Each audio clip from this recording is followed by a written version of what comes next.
来到这个世界的第1年，你只加了1点力量，便已经能一拳碎石。第2年，你又加了力量，身体已经能够无视刀剑，甚至能徒手把菜刀捏成铁球。凭着这份本事，你在镇上谋了个捕快的差事，吃上了官粮。第3年，大秦与北狄开战，幸运的是你无亲无故，官府怕你这种光脚的不稳定，既怕你跑也怕你反，所以没抓你去充军。但不幸的是，你的捕头被拉了去，临行前捕头红着眼眶，把自己年仅10岁的女儿舒婉晴托付给了你，这一去变成了永别。第4年，拥有4点力量的，在凡俗中你几乎无敌，流寇洗劫镇子，你一人一刀，闲庭信步间斩杀20余人。老镇长把你当成接班人，百姓奉你为守护神。唯一的一点隐患是你杀的流寇，有个叫叶雨的，他隔夜长空，2年前走了狗屎运，拜入了仙门。听说修仙者报仇从来不隔夜，好在对方刚上山没有10-20年，根本下不来，顿时松了口气。20年后谁杀谁还不一定呢。第11年，10点力量已经让你一拳能轰出征途，你觉得力量有些异样，于是尝试着加了1点气运，结果这1年你走路点前空勾掉，简直像天命之子附体。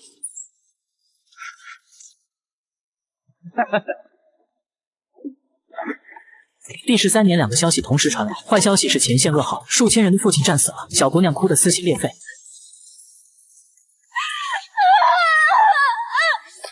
好消息是玄霄宗的仙师下山收徒，声称此地有大气运者。你原本以为那个人是你，结果测出来的大气运者竟然是舒婉晴。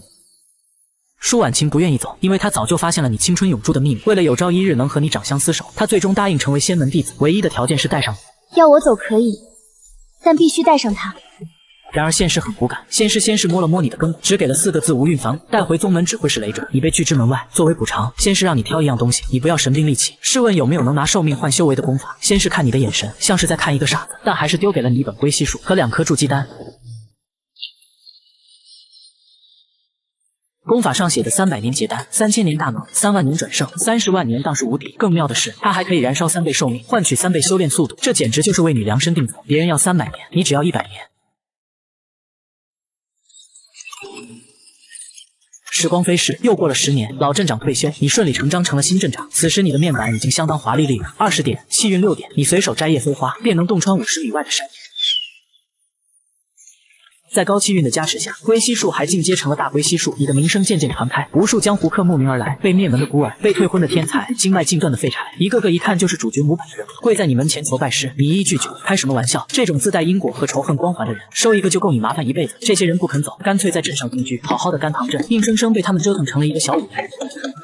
某日有人想试探你的深情，故意安排帮派在你的地盘上械斗，你端坐茶楼，甚至都没起身，只是手指沾了一滴茶水，屈指一弹，那滴水珠如炮弹般轰出，直接把挑衅者发飞出世，照到了本机。众人骇然失色，危机退去。随后幕后主使现身请罪。原来是大秦真武司的人，想请你出山救国。大秦没别的仙人了吗？因为你还记得自己刚穿越过来的时候，可是亲眼见过一位仙人从天而降，一掌拍灭一座城。正因为如此，你才决定安安心心苟着发育，怎么如今反倒没人可用了？还有一位，但早已闭死关不问世事，如今能指望的只有你了。你从他口中得知，这方世界其实只是尘界，而真正的修仙世界在灵界。灵界修士若强行下到尘界，会被天道压制，所以很少有人下来。你听后恍然大悟，同时又有点欣喜。看来这个世界没多少真正厉害的人，只要你苟上几万年，便能无敌于世。至于现在出山，你果断摇头，随后身形一晃，直接凭空消失。打仗的是另外的价点，而且太危险，你坚决不去。又过了几日，镇上无缘无故出现了几具死状凄惨的干尸。同样的事情几10年前也发生过，你记得那时是依云道长处理的此事。然而这一次依云道长迟迟未到，最后等来的是他的尸体和一封遗书。遗书里写明，凶手是深山里一条即将化蛟的大蛇，靠吸食人气修炼。你看着遗书，问围观百姓。你们听说过搬山老祖的故事吗？那个老祖就是我。当夜你孤身入山，面对那座形如蛇尾的大山，拥有25点力量的你缓缓抬起右拳，轰的一声，山崩地裂，整座大山被你一拳震碎。我只差100人便可化蛟，你断我仙途，不怕遭天谴吗？不好意思，我不是这个世界的人。归不归这边天道馆还真不好说。随后又是一拳将蛇妖当场打死。没想到在气运加持下，你竟从蛇身上得到了一缕蛟龙之气，掌握了远程杀伐的手段。此刻你估算自己的战力已经接近筑基8、9层。次日，百姓们发现那座大山凭空消失，纷纷怀疑是你干的，于是他们给你取了个绰号“半步无敌”。为什么只是半步？因为还没见过你跟真正的仙人交过手。总之，自那件事后，甘棠镇又迎来了一大批仰慕你的武林人士，而甘棠镇也因为这些江湖人彻底被改名成了小武林。不过这一切都和你关系不大。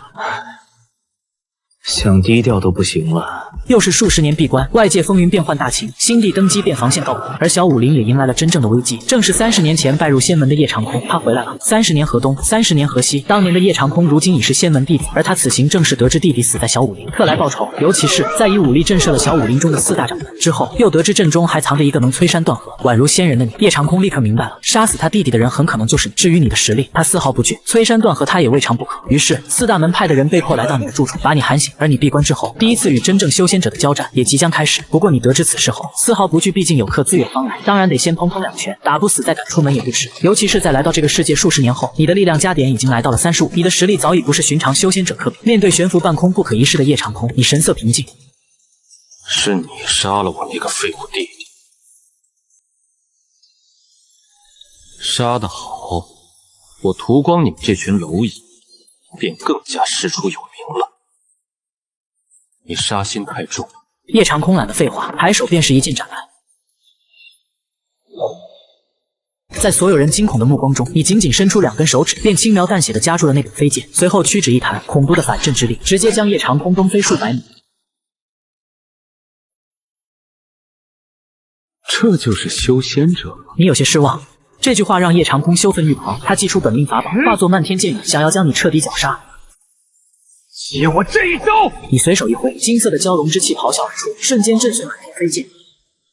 让你看看什么才叫修仙。你隔空一指弹出，空气炸裂，大地震颤，恐怖的气浪瞬间便将叶长空轰杀成尘土，一指断江，碎山毁人。你淡淡看向一旁的江湖人。你们对叶长风所在的仙门了解多少？叶成空是80里外玄河门的弟子，此人在修仙之前就干过不少伤天害理的事，却依旧被收入门中。那宗主是大秦唯一一位常驻尘界的修士，不过据说已经闭死关100年了。希望那老东西是真的飞升了，能教出叶长空这种货色，铁定不是什么好人。随后，你的生活又恢复平静。4大掌门想替你翻修那栋破旧的小屋，被你拒绝了。80年过去，故人皆逝，唯有这老屋还留着当年的痕迹，总得留点旧物。没过多久，那个老熟人镇武司的官员又来了。当年他意气风发，如今却已垂垂老矣，满头白发。你感慨了一句：“都打了这么久，还没打完吗？”先帝驾崩，朝堂动荡，全靠长公主殿下亲临战场，才勉强守住第2道防线。大秦已无将可用。那些仙门也指望不上，如今只有您能救大秦了。长公主挂帅，大秦是没有将领了吗？怎么轮到一个女人出战？长公主虽是女流，却有太祖之风。她说，若大秦亡了，这天下百姓便会遭殃。我没说不去，只是这大秦的将领都死绝了，还要一个女人顶着，确实有点不像话。先生若肯出手，定能平定战事。行了，别给我戴高帽。位置在哪？断峡关距此3000里。3000里吗？你骑马回去吧。话音未落，老人只觉一阵狂风扑面，吹得他睁不开眼。等他再睁眼时，屋内哪里还有你的人影？只有地面的青石板上留下了2个深达半尺的脚印。而在3000里外的战场，断峡关残阳如血，这座大秦最后的屏障此刻已摇摇欲坠。城墙之上尸横遍野，一面残破的龙旗下，长公主沈暮雪一身银甲染成暗红，拄着断剑，大口喘息。她是这大秦皇室最后的尊严。而城关之外，黑云压城，数万北狄大军并未急着攻城，因为在半空之中悬浮着一名身穿血袍的老者。老者脚踏一具巨大的白骨法器，手中握着一面万魂幡，无数冤魂在其中哀嚎。小美人，本座乃赤幽宗长老，若肯乖乖做本座的徒弟，本座或许可以留大秦皇族一丝血脉，否则今日便屠城炼魂。妖道，我大秦只有战死的公主，没有跪降的皇族。敬酒不吃吃罚酒。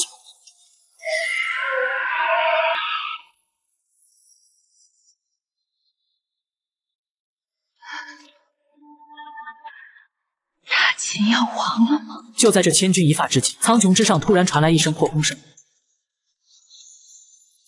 所有人下意识抬头，只见一道青色流光如同陨石坠地，后发先至，狠狠撞向那只半空中的巨大灰尘，没有任何花生杂事，只有纯粹而蛮横的动人之气。那只足以屠城的幽冥灰尘，在接触到青色流光的瞬间，就像豆腐撞上铁锤，轰然崩碎成漫天黑雾。紧接着，那流光去势不减，笔直坠落在城墙前的空地之上。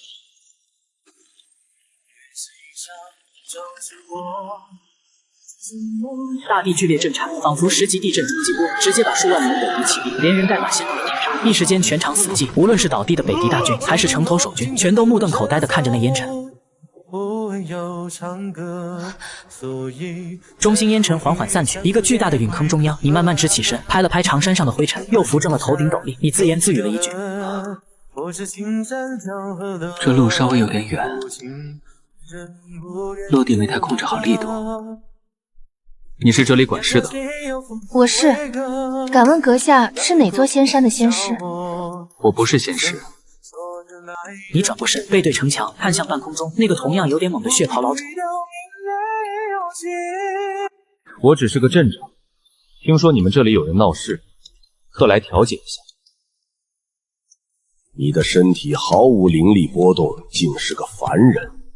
难道只是个练了点外家功夫的武夫？虽然不明白方才那鬼爪怎么碎的，但修士对凡人的蔑视早已刻入骨髓。老者顿时恼羞成怒，法诀一掐，祭出一口赤魂，飞剑化作一道血魂，直刺你的眉心。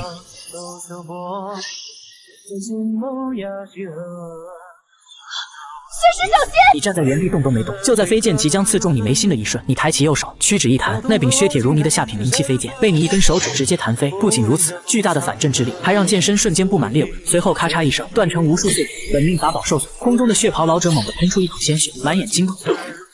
这不可能！这是什么肉身？就算是体修，也没听说过能徒手崩碎灵气的。太脆了。随后，你双腿微屈脚下，地面瞬间塌陷，原地只留下一个残影。下一刻，你已经出现在100米高空，正对着那血袍老者。这不是飞，纯粹是跳上来的。老者瞳孔收缩，只来得及撑起一道灵力护盾。道友饶命！我是赤幽宗的人。你面无表情，一拳轰出，没有任何结果，只有绝对的力量去推压，缩空气形成一枚空气炮，重重砸在灵力护盾上，护盾如纸糊般破碎，拳锋毫无阻碍地贯穿了老者的胸膛，甚至在他身后轰出了一条长达1000米的针孔明带。老者瞪大双眼看着自己胸口的大洞，直到死他都没弄明白这到底是什么力量。随后你在重力作用下自由落体，稳稳落在城墙之上，站到了沈暮雪面前。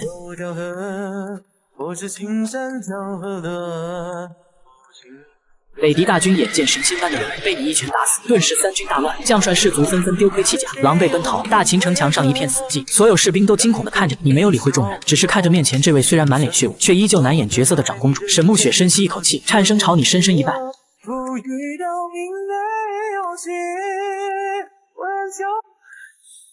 多谢仙师救命之恩，救国之恩。不知先生尊姓大名？暮雪。愿倾国之力报答。报答就不必了，我来是想问个事。先生请问，只要是暮雪知道的，定知无不言。你指了指地上那具血袍老者的尸体。这家伙说他是赤幽宗的，往后赤幽宗会不会有人替他报仇？赤幽宗位于灵界北境的藏阴山脉，而灵界与尘界有规则限制，灵界修士若强行下界，虽有些办法，但实力会大打折扣。先生是担心赤幽宗报复吗？那挺远的，杀了小的，我怕老的来找麻烦。我这人最怕麻烦。好了，如果没什么事儿，江湖再也不见。先生，大秦皇位空悬，您若有意。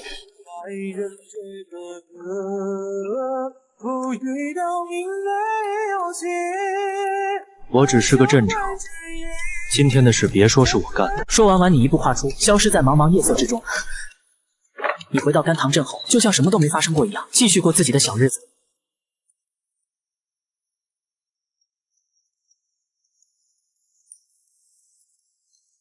第85年，这一年你的力量加点到了40点，你发现单纯提升力量开始遇到瓶颈，你的肉身已经有些承受不住如此庞大的力量，于是你决定下一年开始加体质。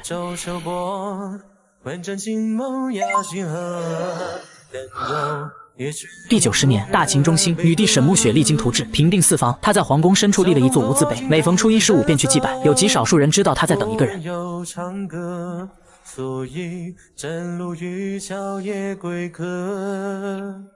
而你正在镇上的池塘边钓鱼。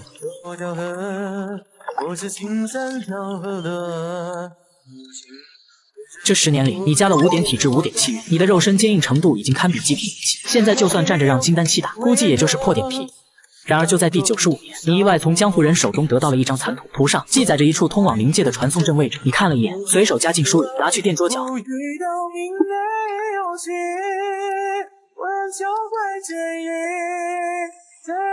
去灵界？开什么玩笑！听说那里金丹多如狗，元婴满地走。我去了灵界，不就是随手能被人捏死的蝼蚁？不去，打死不去。你并不知道，现在的你单靠肉身都已经能垂死为泥。第100年，甘棠镇的老人们走了一批又一批，你也成了镇上最老的老人，但容貌依旧停留在20岁。这一天，镇上来了一位衣着华贵的美人，你一眼便认出她是当年的女帝沈墓雪。20年过去，她脸上也多了些风霜。她知道你怕麻烦，所以整整20年都没寻过你的踪迹。但如今她退位了，辞去皇位后，她独自来到了这里。先生，墓雪能讨杯茶喝吗？进来吧，刚泡好的。他没提当年的救国之恩，你也没提当年的一拳震你，两人就像相识多年的老友，聊着镇上的收成，聊着隔壁王两家的猫。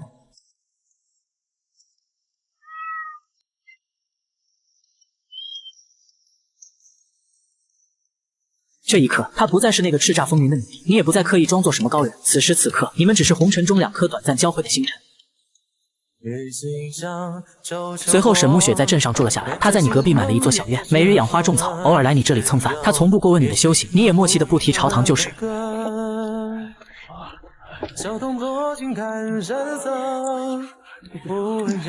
镇上的人都说老镇长终于铁树开花，这是要再度过余生了。你听后只是笑笑，没有解释，也没有否认，因为你知道凡人的余生实在太短。第115年，这15年里，你把力量加到了50点，体质加到了20点，你的身体密度已经高得吓人。现在的你走路都得控制力道。也是这一年，大雪纷飞的冬日，隔壁小院格外安静。你推门进去，看见满头银发的沈墓雪躺在摇椅上，身上盖着厚厚的狐裘，那是她当年初见你时穿的那件，如今已经有些旧了。她看着你，浑浊的眼中闪过一丝如少女般的狡黠与满足。先生这茶喝了15年，墓雪知足了。这是大秦皇族最高级别的秘药。那年我不仅是为了守国门，更因为我知道先生怕麻烦，只要大秦还在，那些不开眼的宵小就不会轻易打扰甘棠镇。如今我要走了，此生能有幸陪先生走完余生，墓雪知足了。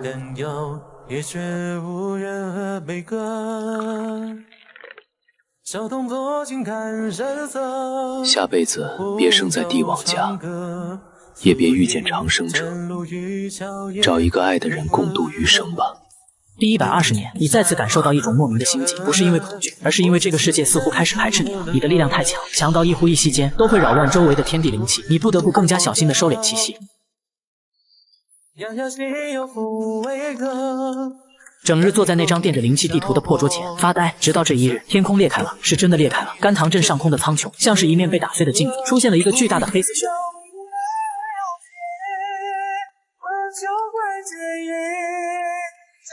更糟糕的是，你感受到了世界意志的驱逐，这个低级地图已经容不下你这个满级角色。天空降下一道道接引之光，那是强行飞升的光芒，不管你愿不愿意，这个世界都要把你踢出去。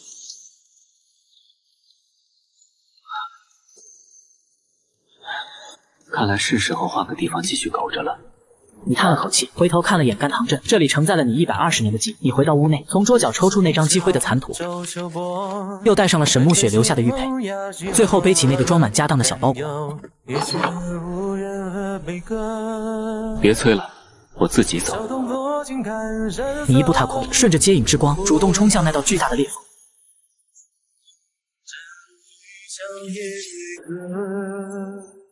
在即将离开这个世界的瞬间，你回头对着甘棠镇的方向屈指一抬，一道柔和金光笼罩了整个小镇，那是你用5.7运值铸成的因果。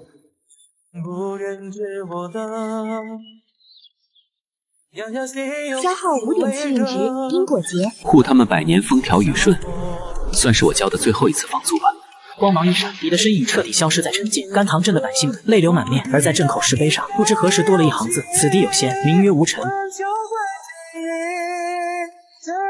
你眼前的景象不断变化，当你再次睁开眼时，周围的灵气浓郁的几乎让你窒息。这里是灵界修仙者的圣地，也是弱肉强食的修罗场。你正站在一座巨大的飞升台上，四周围满了身穿各色道袍的修士，可当他们看到你时，全都傻了。尘界飞升者怎么看着平平无奇，身上毫无灵力变动？你假装有些紧张的缩了缩脖子，小声问道：“各位大哥，请问蚩尤宗怎么走？”听到你的问题，飞升台四周的修士们面面相觑。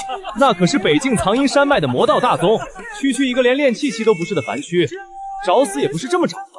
估计是在下界得罪了蚩尤宗下放的使者，被强行飞升上来的倒霉蛋。你没有理会他们的嘲笑，只是从包裹里摸出一锭金子，递给了一个笑得最欢的胖修士。这位大哥，能指个大概方向吗？正北方，往北30万里，阴气最重、黑云压顶的地方就是。不过我劝你别去，蚩尤宗拿活人炼魂可是出了名的。你这细皮嫩肉的，怕是连个全尸都留不下。你认真地点了点头，抱拳道谢。多谢大哥提醒，我这人最听劝，办完事就立刻回来。说完，你转身面朝着北方，双腿微微一屈。下一秒，由万载玄冰石打造的飞升台竟在你的脚下轰然碎裂，恐怖的反作用力掀起一阵18级大浪。等他们灰头土脸的爬起来时，原地早就没了你的身影，只剩下一圈深达100丈的巨大坑洞，全场死寂。那个胖修士咽了口唾沫，看着手里的那锭金子，双腿疯狂打颤。这是哪里来的体修怪物？30万对于灵界的元婴期修士来说，也需要数日的御剑飞行，但对你来说，也就是多跳几次的事情。半个时辰内，北境藏阴山脉，这里常年黑雾弥漫，鬼气森森。蚩尤宗的主峰大殿内，现任宗主血冥老祖正在大发雷霆。废物，全都是废物！整整80年了，下界那个该死的镇长还没找到吗？当年他一拳打碎了9长老的本命法宝和肉身，害我蚩尤宗在下界布局禁毁，此仇不报，我蚩尤宗颜面何存？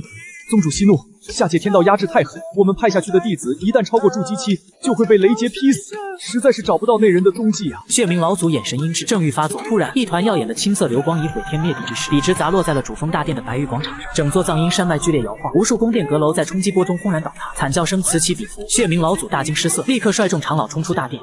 只见广场中央赫然出现了一个巨大的天坑，一个戴着旧斗篷、穿着洗得发白长衫的年轻男子，正不紧不慢地拍打着身上的灰土。血冥老祖神识一扫，心中大骇，没有半点灵力变动，怎么可能是凡人？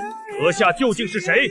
为何毁我蚩尤宗山门？你扶正了斗笠，抬起头，目光平静地扫过众人。我是甘棠镇的镇长。此言一出，全场死寂。血冥老祖瞪大了双眼，是你，那个体修莽夫！听说你们找了我80年，我这人最怕麻烦，也不喜欢被人惦记，所以飞升第1天，我就顺路过来看看，顺便把麻烦解决掉。天堂有路你不走，地狱无门你自投。在下界本座奈何不了你，但在灵界，本座乃是化神期大能。众长老听令，结万鬼噬魂大阵，将此人抽丝拔骨，炼魂点灯。话音未落，数十名元婴期长老齐齐驾驭漫天飞起，化作亿万利刃，遮天蔽日的朝你扑来。面对化神期大能以全宗之力的围攻，你只是深吸了一口气，然后缓缓抬起右手，握紧了拳头。你一拳轰出，没有灵力光芒，没有法则波动，空气被不可思议的力量瞬间压缩到了极致。一道肉眼可见的白色气浪呈扇形朝着前方横推而出。那些元婴期长老身体在狂暴的拳风中化作了漫天血，气浪驱势不减，直逼血冥老祖。一拳过后，风停了，蚩尤宗的主峰消失了，取而代之的是一条长达数百里、深不见底的巨大峡谷。你转过身，沿着原路往山下走去。从飞升到灭宗，你只用了不到1个时辰。现在下界的因果已经彻底斩断，没人再会来找你的麻烦了。你摸了摸下巴，开始盘算接下来的生活。灵界的灵气这么浓郁，归西术的效果应该能翻倍。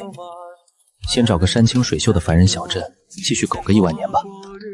等把各项属性点都加到1万点，那个时候我应该就可以真正无敌了吧？飞升台上的骚乱只用了半天，便传遍了附近17座县城。赤幽宗灭门的消息则在3日之后像瘟疫一样席卷了整个灵界北境，但没有人把这2件事联想到一起，因为谁也不相信一个刚从尘界飞升上来的凡人能在1个时辰内灭掉一座传承3000年的魔宗。你对此很满意，没人注意你才是最好的结果。离开藏阴山脉后，你故意放慢了速度，毕竟这里是灵界，不是尘界。在尘界你可以横着走，在这里你决定先夹着尾巴做人。7天后，你在一座名为枫桥镇的小地方停了下来，这里靠山临水，灵气稀薄，离大仙门也远，镇上多是猎户、药农和来往商贩。最重要的是，镇子够小，麻烦够少。你花了2两银沙买下了一处带院子的旧宅，然后把沈暮雪留下的玉佩挂在了床头，又把那张残图继续拿去垫桌角。你发现不管到了哪，这玩意都挺适合垫桌子的。飞升后的第1年，你没有加力量，你给自己加了一点法力。下一刻，你体内那本就缓慢流转的大龟息术，像是被突然点燃了一样。灵界的天地灵气远比尘界浓郁太多。你第一次清晰地感觉到，体内生出了一缕真正属于自己的灵源。那缕灵源很弱，弱到连炼气修士都未必看得上，但它对你而言意义非凡，因为这意味着你终于不再只是个会抡拳头的阵长，你现在是个会抡拳头的法武双修阵长。第2年，你又加了一点法力，大龟息术在灵界灵气的滋养下再次蜕变，它不再只是单纯的龟息，而是化作了一门新的法诀。你给它取名叫玄武长生经，名字很霸气，效果也很霸气。它不仅能把寿元高效转化为修为，还能把你的气血、法力、神识一起压缩。简单来说，就是更适合你狗了。第3年，你尝试着散出神识，神识刚一铺开，整座枫桥镇就像掌中观文一样，清清楚楚映入你的脑海。你看见东头卖豆腐的寡妇在偷偷给隔壁铁匠送咸菜，你看见西街的赌鬼把老婆藏的私房钱挖了出来，你还看见镇衙后院那位老镇长正捧着账本唉声叹气。你默默收回了神识，知道的太多也是一种麻烦，可惜麻烦这种东西不会因为你嫌它烦就真的不来。半个月后，枫桥镇外来了一头3阶狼妖，老镇长带着10几个捕快站在城门口，腿都在抖。你站在人群后面，本来不想出手，可那头狼妖偏偏挑中了你的怨气，一口咬塌了半边。你沉默了2息，然后走上前去，一拳打飞了狼妖，全镇百姓都傻了。老镇长更是当场给你跪下，你扶起他，认真解释说你只是个路过的外乡人。可第2天一早，镇民们便自发抬着牌匾堵在你家门口，牌匾上写着5个烫金大字，请您当镇长。你站在门口，看着那块熟悉到不能再熟悉的牌匾，整个人都沉默了。你飞升灵界，本是想换个地方继续苟，结果兜兜转转又当上了镇长。你推辞了3次，镇民们跪了3天，最后你叹了口气，还是接下了这份差事。反正管镇子这种事，你有经验，于是你在灵界的第1个正式身份变成了枫桥镇新任镇长。消息传出去后，附近几座小镇都震惊了，因为谁也没见过一个一拳打死3阶狼妖的凡人镇长。很快，枫桥镇开始出名，又很快出名就带来了新的麻烦。镇上陆续来了很多奇奇怪怪的人，有背着巨剑一脸落魄的少女，有被仇家追杀身负血海深仇的少女，还有一个丹田破碎、口口声声30年河东的黑衣青年。你看着他们那一张张熟悉的主角脸，眼皮直跳。你当场在镇口竖了一块新牌子，牌子上只写了一句话：本镇不收徒，不结仇，不退婚，不打脸。众人看得一脸茫然，只有你自己知道这是一条多么重要的镇规。可惜规矩这种东西对主角模板通常没什么约束。灵界第5年，一个白衣女子来到了枫桥镇，踏入镇时天降细雪，满街行人纷纷侧目，因为她太美也太老。她身后还跟着8名气息强大的护道，镇上的江湖客一眼就认出了她的身份——玄霄宗圣女舒婉晴。很快，院门被人轻轻敲响，门外传来一道熟悉又陌生的声音：先生，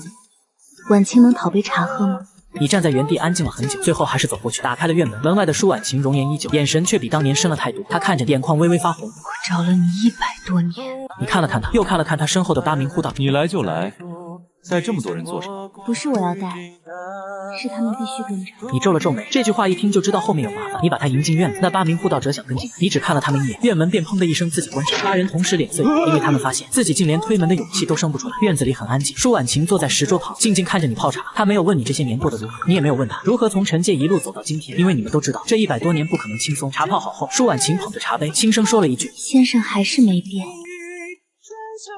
变了，以前我只怕沾上麻烦，现在连灵界的麻烦也开始怕了。舒婉晴忍不住笑了，这一笑像极了当年那个哭着抓住你袖子的10岁小姑娘。可笑意只停留了片刻，便又被疲惫取代。先生，我这次来是想请你救我。玄霄宗出事了，带我走的那位师尊30年前作化了，新任宗主勾结中州天命阁，想用我的气运去开一座上古地墓。我若不从，玄霄宗上下便都会死。你沉默了片刻，然后叹了口气。我就知道，主角模板这种东西沾上就没好事。先生后悔开门吗？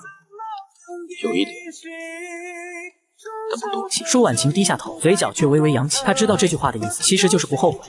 圣女，宗主有令，请你即刻回宗。若你再与这不明来历的凡人纠缠不清，休怪我等不讲情面。茶还没喝完就开始催了。他们一直都在。你点了点头，放下茶杯。他来了，麻烦通常也就不远了。果不其然，第3天中午，天命阁的人便到，来的是一名黑袍中年人。他没有直接动手，因为他比玄霄宗那几个长老更谨慎。他站在院子上空，隔着3米对你拱了拱手。在下天命阁执事陆白，奉阁主之命，请吴先生一叙。我不喜欢叙。道友可知舒婉晴身怀天命气运，关乎一座上古地墓的开启。那是他的气运，又不是你们的。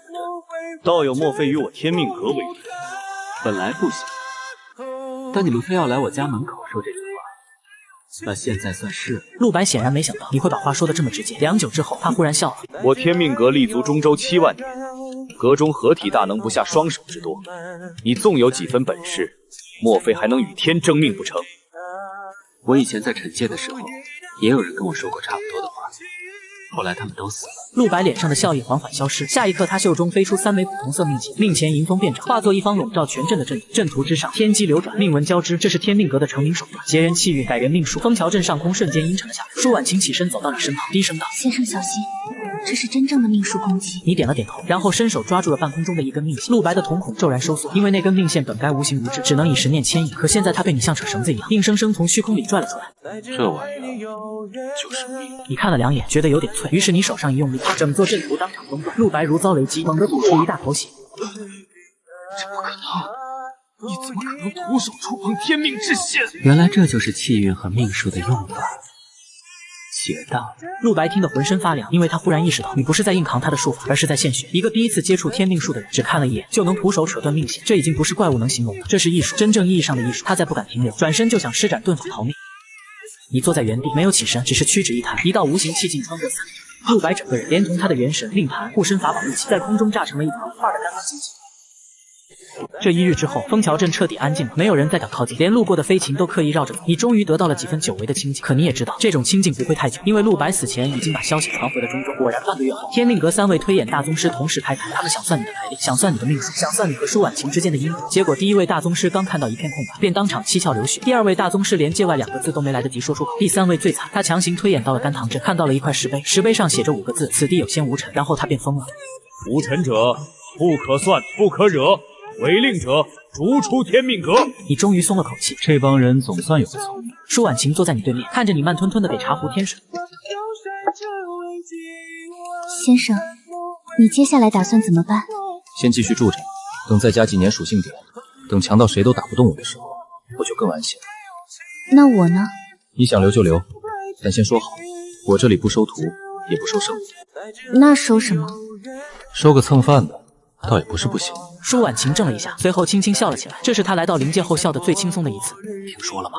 镇长身边那位白衣姑娘来头大的吓人，可在镇长面前啊，倒像个安安静静的小媳妇儿。哎，镇长真是有本事。你听见这话时，手里的茶差点喷出来。你本想解释，后来想想又懒得解释了。反正凡人的嘴总是闲不住的，与其让他们猜你是不是上古体秀，不如让他们猜你是不是晚明开窍。至少后者听起来没那么吓人。灵界第10年，你的力量加到了55点，体质加到了25点，法力也加到了5点，你的神识已经能覆盖方圆万里，你的肉身则真正跨入了一个你自己都说不清的层次。这一天夜里，你在院中练拳，只是随意朝天上递出一拳，结果万里之外，一颗路过的小陨星被你你看着天上那团爆开的火光，陷入了短暂的沉思。我是不是又快巧的有点离谱？先生，你这句话听起来有点欠打呢。是吗？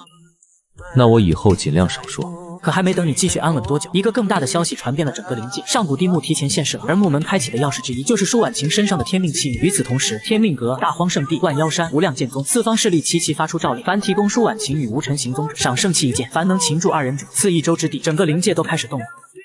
你看完这刚贴到镇口的悬赏榜，沉默了很久，然后回头看向舒婉晴。我就说吧，沾上主角模板，果然麻烦一辈子。舒婉晴抿了抿唇，那现在怎么办？你低头把榜文撕了下来，团成一团，随手丢掉。阳光映着你的斗笠，也映着你平静的有些过分的脸。怎么办？他们不是想找我们吗？那就别让他们找。你拉着舒婉晴随即起身，你一步踏出，地面瞬间炸开一个深坑。舒婉晴只觉得眼前一花，四周景色便已疯狂倒退。半个时辰后，你和舒婉晴站在了天命阁山门之外，这里群山如棋，星轨颓天，99座侧天台高悬云海，的确有几分仙家气象。山门早已打开，没有阵法，没有埋伏，也没有杀气，只有一名白发老者独自站在山门前等。舒婉晴看了对方一眼，低声道：“这是天命阁阁主林玄。”眼前这老头比陆白顺眼得多，至少没有一上来就喊着要续。林玄朝你深深一礼：“无尘道友，老夫等候多时了。你们不是最会算吗？既然算到我要来，怎么不跑？因为老夫算了1夜，只算出1件事，跑得再快也快不过道友的拳头。悬赏是谁提？大荒圣地提议，万妖山复合，无量剑宗点头。天命阁被迫参与，因为所有人都以为舒姑娘是开启地幕的钥匙。那实际上，林玄抬起头看向，眼神复杂的厉害。舒姑娘是钥匙之一，但真正让地幕提前现世的不是她，是你。舒婉晴神色微变，你倒是不怎么意外。继续说。林玄深吸一口气，那座上古地墓埋的并不是地，而是一位从界外坠落的仙。传说那仙死前污染了整片藏地海，后来被灵界仙联手镇压，外面才套了一层地幕。如今封印松动，四方势力都想进去抢机缘，可老夫觉得他们抢到的多半不是机缘，而是麻烦。封印什么时候开？今晚子时，地点藏地海归墟门。你点了点头。林玄犹豫了一下，无尘道友，今晚去的人很多，大荒圣主、万妖山主、无量剑宗主，甚至还有几位闭关多年的老怪物都会到场，他们未必是你的对手。可那归墟门后面的东西，恐怕连他们自己都不知道是什么。没事，人我不怕，我就怕东西。藏地海在中州最东，海天一线，终年漆黑。等你们赶到时，夜幕刚好降临，整片海面死寂的像一口巨大的棺材。而在海中央，正悬浮着一座漆黑古门，古门高达万丈，门上刻满早已无人能识的古老符文。四方势力已经到，东边是天命阁的人，却全都站得很远，明显一副我们只是来看热闹的样子。西边是大荒圣地，金气如林，圣光漫天；南边是无量剑宗，剑气横空，连海水都被割开了数百道裂痕。北边是万妖山，各色大妖盘踞天穹，凶气遮月。你和舒婉晴刚一出现，整个海面便一下子安静了下来，所有人的目光都落在了你身上。无尘来了，居然真敢来！一个从尘界飞升上来的怪物，今日倒要看看他能狂到几时！海风很冷，你却只是低头看了看脚下翻涌的黑水。这地方风水不好。舒婉晴轻声道：“先生是说他们？我是说门后面的东西。”我是中天大荒圣地祭苍，无尘，把舒婉晴交出来，本座可以当之前的事从未发生。你算什么东西？无尘，你当真要与天下为敌？我本来只是想找你们几个聊聊。好，那本座今日便领教一下尘界飞升者到底有多大的本事。他抬手一招，一口古朴巨鼎从虚空中缓缓升起，鼎现之时，万里灵气齐齐塌陷。荒天鼎，这是大荒圣地的镇教圣器。震荒天鼎轰然坠落，那一瞬间，天都像塌了半边。你站在原地，没有臂也没有腿，你只是抬起右手，单手托住了那口巨空，海面炸开千丈巨浪，可你的脚连一寸都没陷下去。全场修士目瞪口呆，纪苍更是脸色巨变。不可能！你掂了掂那口鼎，点了点头，确实还蛮结实。下一刻，你五指微微一合，荒天鼎发出刺耳的悲鸣，鼎身之上，一道又一道裂痕飞快蔓延。只听咔嚓一声，荒天鼎当场被你捏得四分五裂，无数碎片坠入海中。纪苍整个人都呆住了。你随手把一块最大的鼎文碎片收进包袱里，这个先留着，以后烧水用。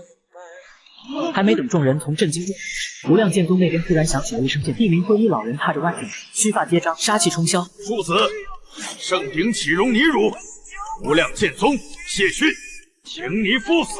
你看着那铺天盖地的剑，眉头微皱。你们剑修说话怎么都这么冲？谢逊懒得废话，抬手一扬，10万飞剑如暴雨般落下，整片夜空瞬间亮如白昼。你站在原地，缓缓伸出2根手指，然后朝前轻轻一夹，那10万飞剑竟像撞进了某种无形巨壁，一齐停在了半空。下一刻，你五指一握，整条剑河猛地收缩，10万飞剑在空中被硬生生捏成了一团巨大的地球。你屈指一弹，那颗剑球如流星般倒飞而回。谢逊连同他身后的36名剑修当场被砸成一片灰，剑修阵营瞬间死寂。就在这时，海中央那座漆黑古门忽然亮了，舒婉晴脸色微白。先生，他在看你。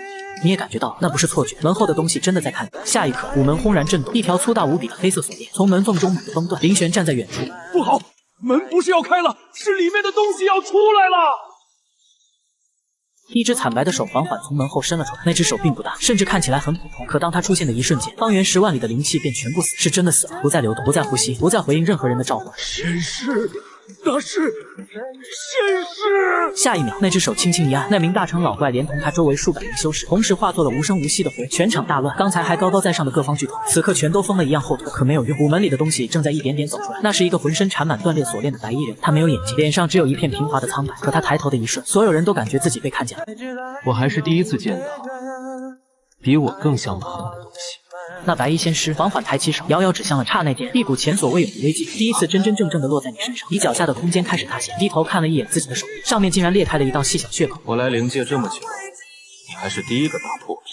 那白衣仙师自然不会回应，他只是向前迈了一步，这一步落下，藏地海直接蒸发，海面散尽，层层雾气中，无数修士连惨叫都没来得及发出，便在白光中化为了虚无。白衣仙师彻底走出了古门，整片天地开始崩裂，天外甚至出现了一道巨大的黑色缝隙，像是整个灵界都要被他撕开。你抬头看了一眼那道裂缝，眉头终于皱了起来，因为你忽然意识到，如果让这东西继续闹下去，以后别说狗了，你可能连个安稳当镇长的地方都找不到。想到这里，你长长叹了口气，本来只想出门讲个道理，怎么又变成收拾烂摊子了？唉。舒婉晴看着，忽然轻声道：“先生，如果这次打不过，你就先走吧。”你回头看了他一眼，胡说什么？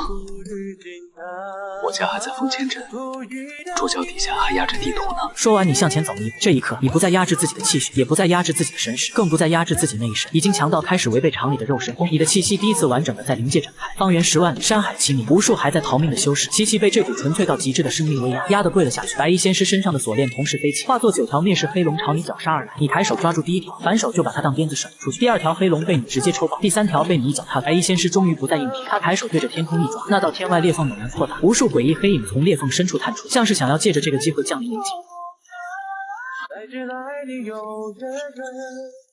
他在开界门，他要把界外污染引进来。你听到界外2个字，动作微微一顿，然后你忽然想起了之前被天命阁推演反噬时，他们嘴里没说完的那2个字。白衣仙师显然察觉到了你的示意，他猛地一闪，瞬间出现在舒婉晴面前，伸手便抓向她的眉心。舒婉晴周身气运自动爆发，化作无数白金色锁链拼命阻挡，可在仙师面前依旧太弱。你眼神瞬间冷了下来，你敢动的，你完了。下一刻你消失了，不是消失，而是因为太快，快到所有人的眼睛都失去了意义。等你再出现时，你已经站在仙师身后，而你的右手正插在他的胸口，整片天地再次安静。白衣仙师缓缓低头，看向自己胸前透出的那只手，你的手里正攥着一枚漆黑如夜的球体，那不是血肉之心，那是一枚不断跳动的死魂。你第一次感觉到自己的手在发烫，那是来自更高层次力量的灼烧，你却没有丝毫犹豫，五指猛地握紧，那枚黑色球体当场爆开。白衣仙师浑身一震，整个人像被抽走了所有，支撑身上的仙光开始迅速溃散，可他没有立刻死去，他那张没有五官的脸竟缓缓裂开一道缝隙，像是一张嘴。下一刻，一道沙哑到极致的声音直接在你脑海中响起。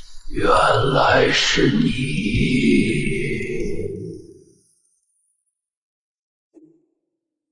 你认识我？不是你，是和你一样的人。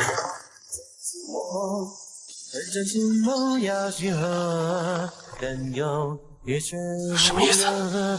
你到底是谁？不要上去！话音落下，他彻底化作漫天灰白色光线，那道被他强行撕开的界门也在同一时间缓缓闭合，天地终于重新恢复了颜色。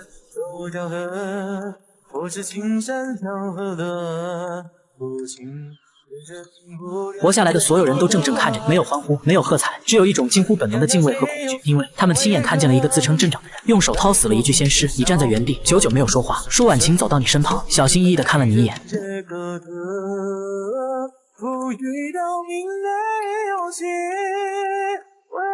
先生，你没事吧？你低头看了看自己掌心残留的灰白色痕迹。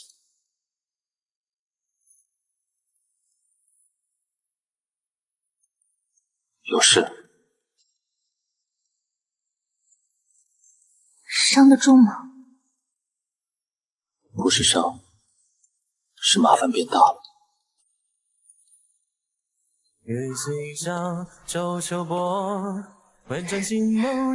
都这种时候了，你想的居然还是这个。就在这时，那座彻底敞开的古门深处，忽然亮起了一道微弱光芒。你神识一扫，神色微微一变。里面还有东西。要进去吗？你沉默了2息，本来不想，但刚才那仙师临死前的话，让你很难当作没听见，尤其是那句和你一样的人。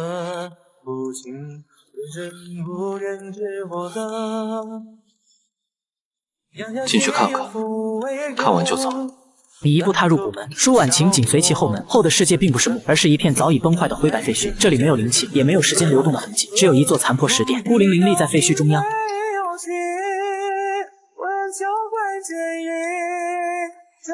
石殿门口插着一块断碑，碑上没有灵界文字，也没有上古符文，而是你无比熟悉的字简体字。你站在碑前，第一次真正愣住了。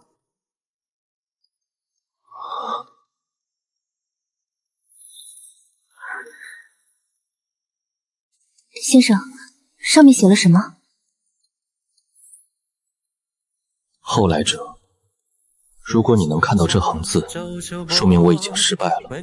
我和你一样来自别处，也和你一样靠时间变强。上界不是仙乡，是猎场。飞升不过是把长大的鱼送进更大的网。如果你看到这里，说明我没能打穿那张网。别急着上去，至少在你觉得自己能一拳打碎天之前，不用去。殿中有我留下的一道屠命印，可分一人长生。算是给后来者留一点人间延续。你沉默了很久，舒婉晴站在你身旁，没有打扰你。她虽然看不懂碑文，却看得懂你眼里的情绪。那不是恐惧，而是一种终于看见路标后的安静。石殿深处果然悬着一枚青铜小印，印中没有灵气，只有一种与你同源的气息。你伸手握住它的瞬间，便明白了它的作用。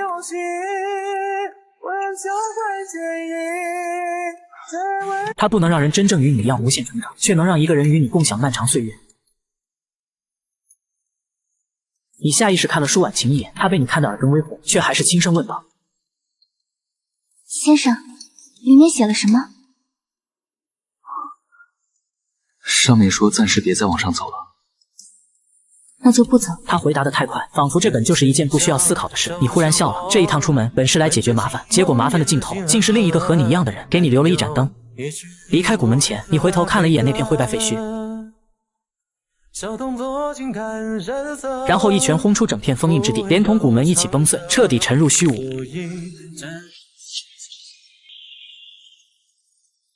你不想懂，既然那具仙尸能出来一次，就未必不能出来第二次。那种会毁掉你安稳日子的东西，还是永远埋了比较好。回到藏地海后，四方势力的强者还跪在原地，连头都不敢抬。你懒得多说，只留下一句话：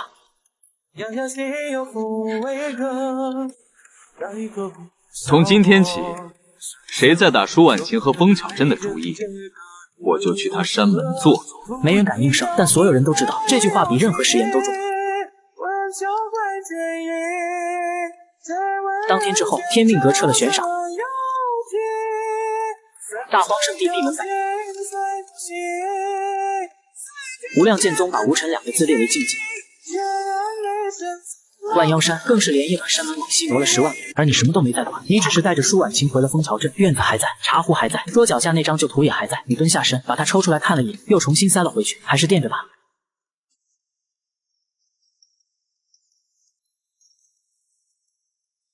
那天夜里，你坐在院中泡茶，把那枚青铜小印放在石桌上，推到了他面前。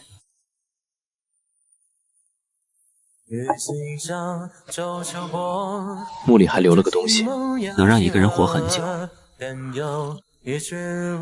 代价是以后可能得天天看我这张脸，挺烦的。舒婉晴怔住了，她看着那枚小印，眼圈一点点红了。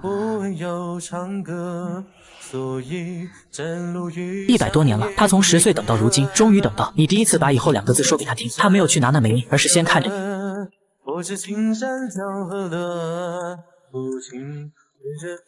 先生，这算收留吗？舒婉晴这才笑着，把小印握进掌心，月光落下来，照得他眼里像有细碎的星。那一晚，枫桥镇没有雷劫，也没有异响，只有院里那盏旧灯亮了整整一夜。很多年后，灵界依旧会有人提起那一夜的藏地海，提起那位一拳捏碎圣器、徒手掏死仙尸的无尘。有人说他早已飞升更高处，有人说他隐居在某座圣地深处。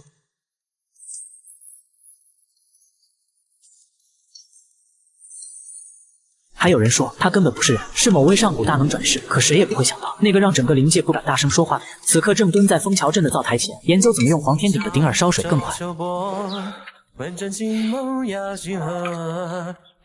院子里晒着阳，街口小孩子们追逐打闹，镇碑上的字被岁月磨得有些淡了。你站在门前，看着人间烟火，忽然觉得这样就很好。上面那张网，你迟早会去撕，但不是今天。今天你只是个镇长，要管收场，管邻里，管谁家的鸡又跑进了谁家的院子。